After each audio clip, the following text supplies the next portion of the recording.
This is the Tulsa World Newsroom podcast with Jason Collington. I'm here today with Andrea Eager, our veteran investigative reporter. And she's got another story that's, again, we assign Andrea these stories when they're complicated and they're about to make history, possibly make history. We call Andrea. Andrea, your latest story is about this effort by the Catholic Church to establish what could be the first religious charter school in the United States here in Tulsa, Oklahoma. Andrea, tell me a little bit of what has happened so far and where we are at this point. So this is really a test case, and the Catholic Church is, very open about that.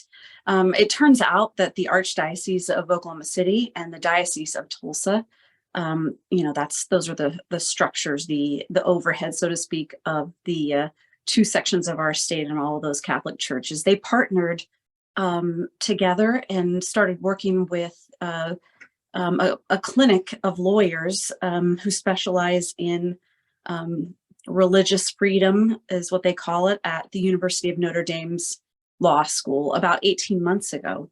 And so a little over a year ago, a letter went from the bishop in Oklahoma City to the statewide virtual charter school board saying, we intend to apply for sponsorship of an online Catholic school. And here are all of these legal reasons why we expect not to be denied or discriminated based on religious grounds. And so, that was sort of the first indication that that this was coming, that this was in the works. And then they went ahead and applied at the end of January.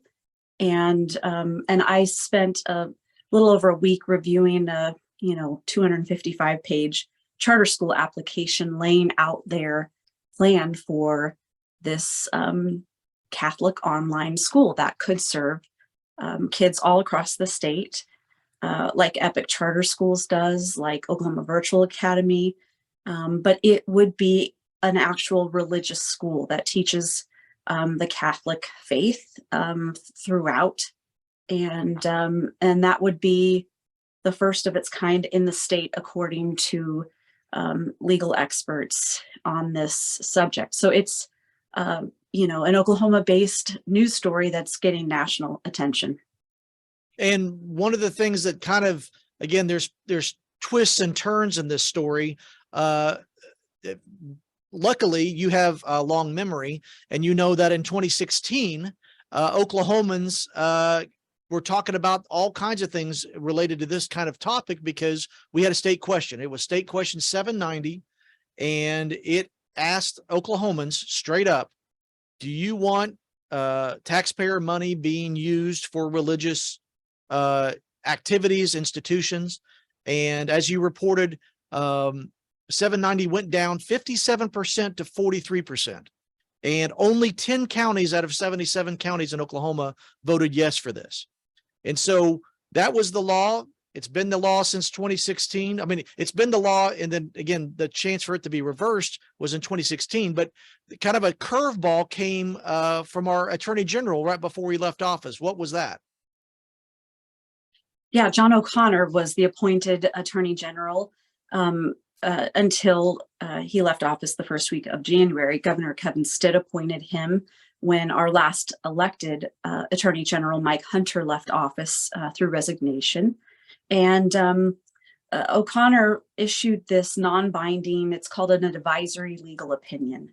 And the Catholic officials said they were thrilled with it. It served as a green light to them to go ahead with this application for this online charter school. And that advisory opinion cited case law, Supreme Court decisions from the last several years that the Catholic Church in Oklahoma, at least, believes, supports their case, and this idea that government money could go to a religious entity, and that, to deny that funding and that kind of sponsorship would be discriminatory on the basis of religion. And to add in another curveball to all this, the state virtual charter just recently added a new member. Who is that member, and what did you ask her? The new member is Nellie Talos Sanders is her name. The first thing I learned about her is that her husband was in the Oklahoma State House of Representatives for a really long time, I think 12 years. And his name is Mike Sanders. I believe they live in Kingfisher, which is in the central part of the state. And their kids go to Catholic school in Okarche, a small town. And Nellie works for a Catholic affiliated Catholic founded organization that serves. It's currently a residential center for adults with special needs, and they are working on extending into education, workforce type training for their residents, as well as other adults with similar needs. And Ms. Sanders told me as soon as I asked her, I said, is it a coincidence that the Senate Pro Tem Greg Treat appointed you to this board, given this matter that is about to be deliberated? And she said, absolutely not.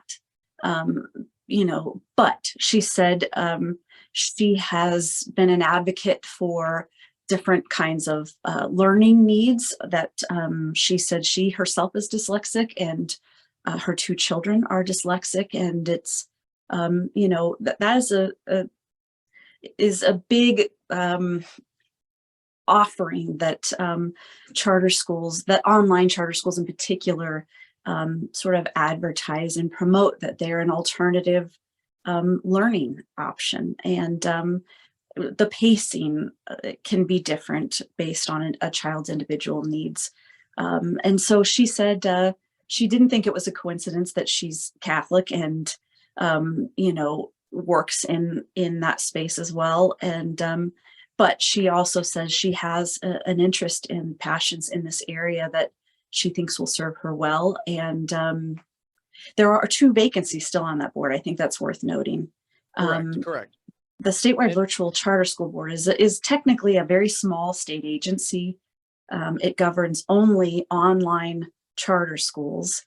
That has changed a little bit over time. Epic Charter Schools, for example, has in-person locations where the learning is still based on a computer, but there are adults in the room. Parents can drop their children off. And St. Isidore of Seville Catholic Online School, has proposed offering that kind of opportunity at Catholic churches around the state. They said, there could be a handful of kids in a Sunday school classroom on Sunday, and those same kids could be in the same classroom on Monday, engaged in this online Catholic school if they receive sponsorship. So, but this board, the statewide virtual charter school board, has had 3 members for it's probably been about a year, getting close to a year now.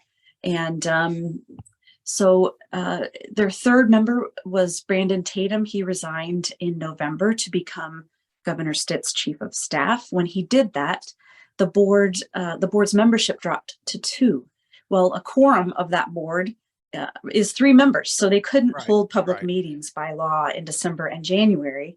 And so the appointment of Nellie Talos Sanders solved that problem. They were able to meet this week, but there are still 2 vacancies. And the appointments to fill those, I believe, will occur before the March meeting. House Speaker Charles McCall is responsible for one of those appointments, and Governor Stitt is responsible for the other one. And I believe that those will happen because, it may be critical to this decision that that there be 5 votes. It's hard to do anything if there's any dissent when you've got 3 members present. It means everything has to pass unanimously or it fails. So I believe those appointments are imminent. And one of the big questions that when you look at the comments that were on this story on social media, when I've heard some of the chatter about this, is the Catholics have always had schools, many times very, very good schools. Why don't they just do this on their own? Why don't they just make a virtual school on their own? They're a private schools here in Tulsa, across Oklahoma, that the Catholic Church sponsors themselves, pays for themselves. Why don't they just do this virtual school on their own? What's the big thing of why they need taxpayer money to do it? That, coincidentally enough, probably not, was the question of the statewide virtual charter school board chairman at this week's meeting. That chairman is Robert Franklin. He's a top administrator at Tulsa Technology Center.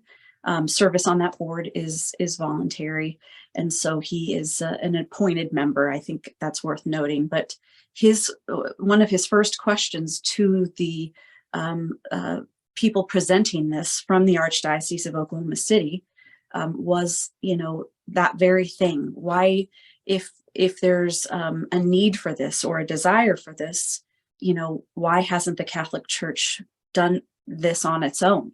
And there were two different answers. There were two presenters. One was a man, I believe, named Mike Scaperlanda. He is an attorney who represents the Archdiocese of Oklahoma City.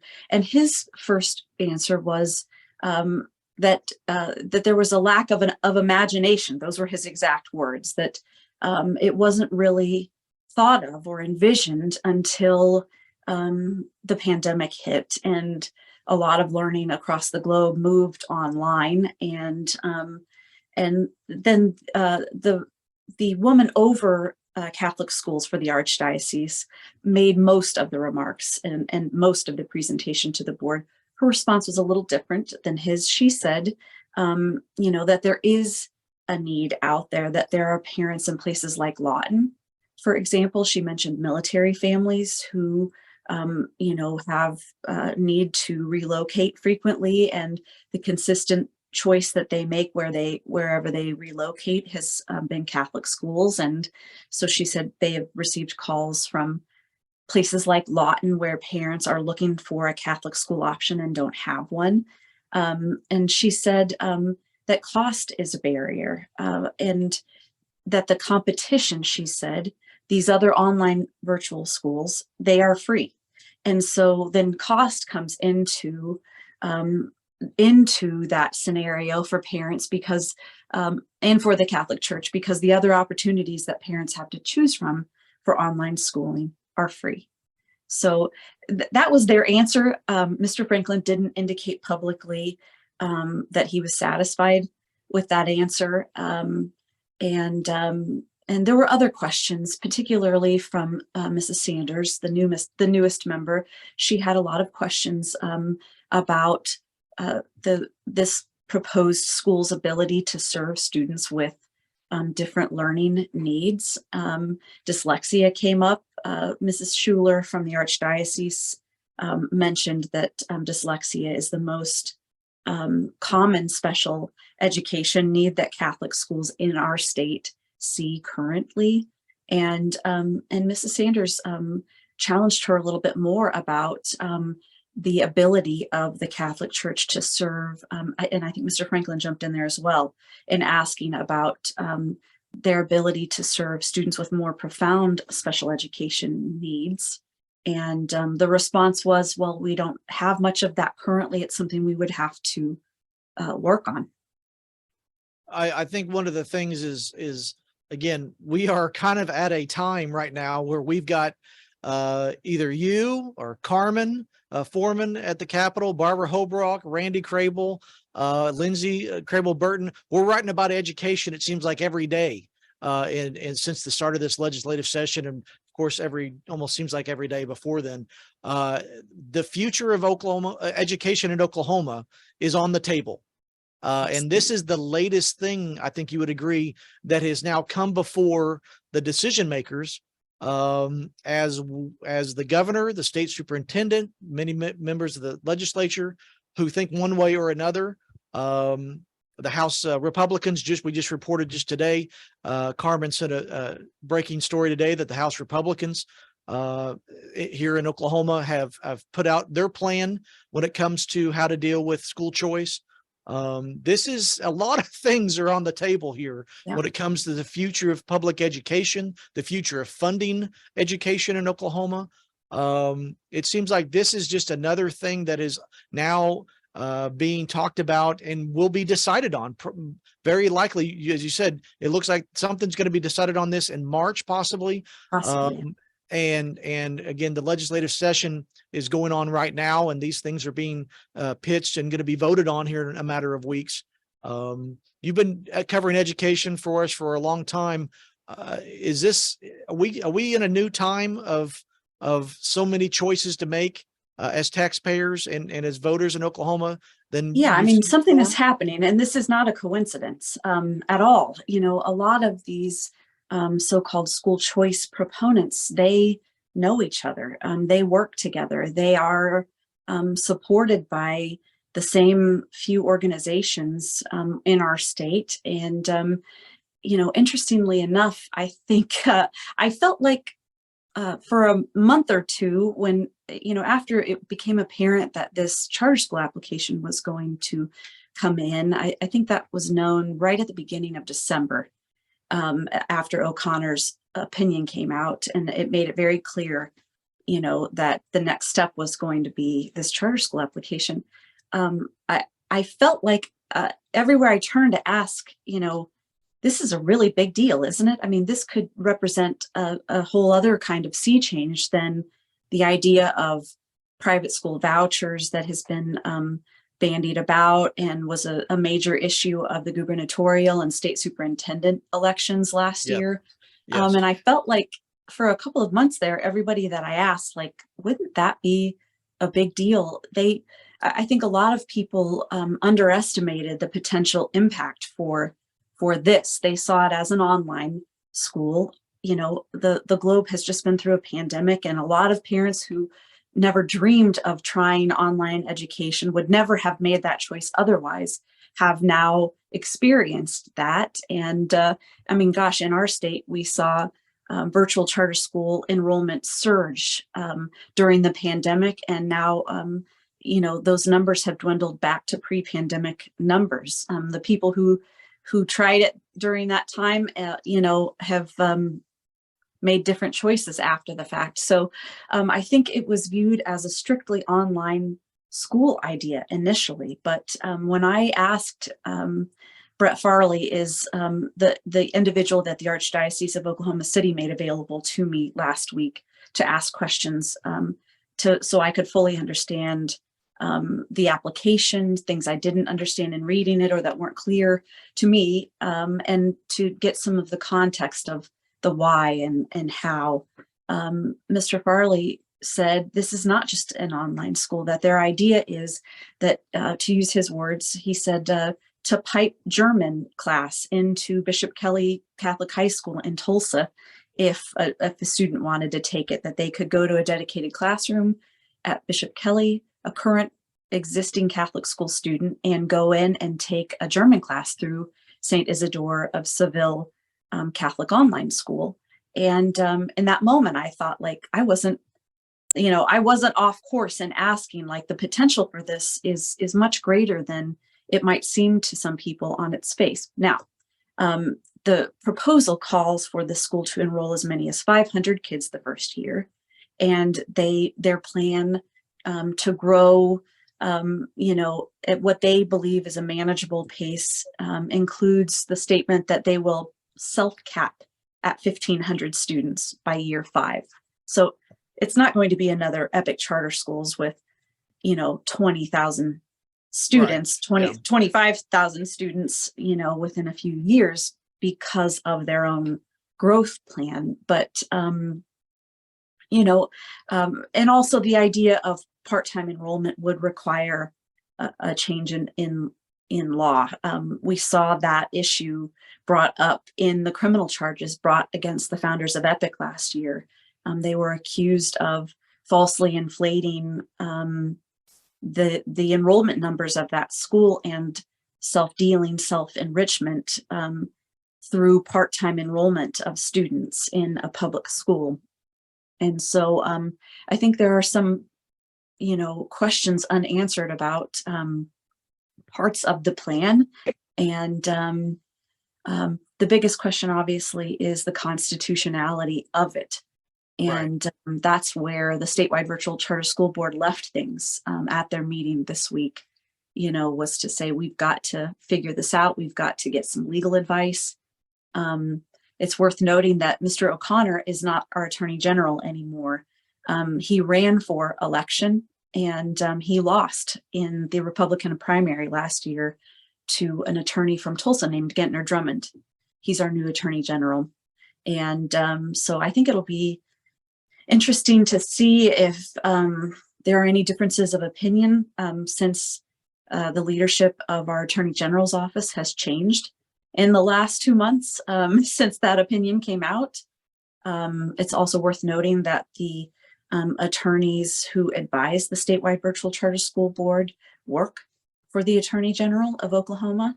Right. They have assigned legal counsel from the AG's office. So yeah, the first question is it constitutional? And the Catholic leaders in Oklahoma, again, it's both the Archdiocese of Oklahoma City and the Diocese of Tulsa who have partnered. It seems like the Archdiocese of Oklahoma City has certainly taken the lead on this. There was no one from Tulsa at the podium this week at the statewide virtual charter school board, but they have the support of attorneys at Notre Dame who, want to see this change, this legal precedent set, so that they could then make the case for, religious affiliated charter schools in other places in this country.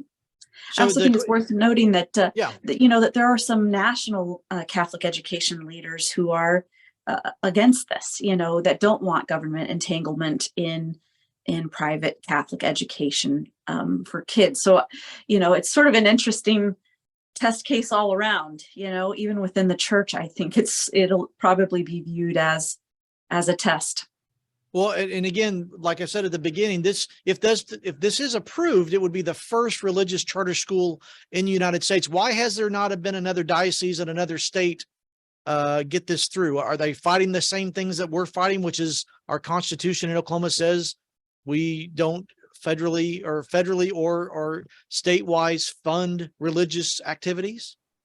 I'm not sure. I'm not sure if it is, that there is more opposition to the idea at the national level within the church, or, I'm not aware of another test case like this at the state level, but there have certainly been, attempts, local attempts. I mean, we've seen a couple of charter school applications, fail, or charter schools fail to open here in Tulsa in the last 20 years because of religious affiliation being discovered before they opened. I think the last one was in 2016.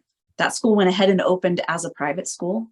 I'm Right. not sure if it's still in operation. It may be.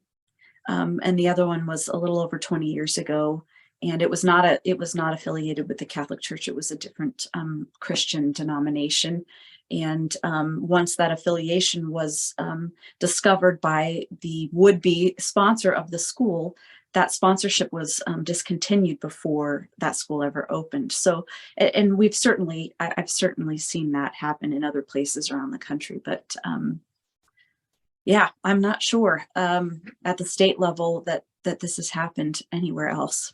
And again, it's not like we voted on, on this question of using taxpayer dollars to fund religious things. This was 2016 when state question 790 was on the ballot. And again, it over, 57 to 43, it was rejected by Oklahomans. So the opinion of Oklahomans is we don't want to pay or use our taxpayer dollars just to pay for religious activities, religious institutions. So we have the Constitution, we have the will of the people, but again, there's when lawyers involved, everything can change because they're testing this, as you said, and we're going to find out here in a matter of weeks what's going to happen. What is the next date that people need to circle on their calendar when it comes to this story?